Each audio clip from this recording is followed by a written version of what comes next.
কিন্তু কয়েকটা কথা বলতে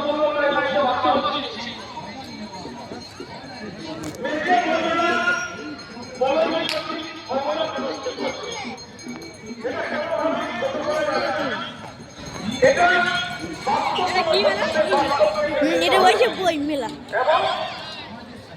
এই যে বই মেলার যদি আমরা স্রষ্টা বলি, উপকার বলি, ও ছিল, তার সাথে আমি অল্প হয়তো গার্জেনের মতো পাশে ছিলাম। প্রত্যেকটা বছরই এসএসসি বই মেলা না হলে মনে হয় যেন বই মেলার একটা কোথাও ঘাটতি থেকেছে, এবার বই মেলা হবে না। এই যে জায়গাটা এটা সত্যি মেজাবাসী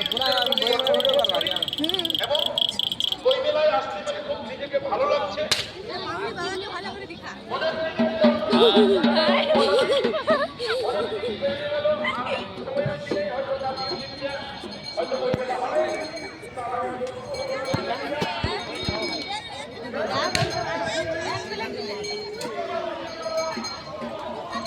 এই তো আছি। হ্যাঁ এই গুপচুপ গুপচুপ এই গুপচুপ আছে। कुछ खा खा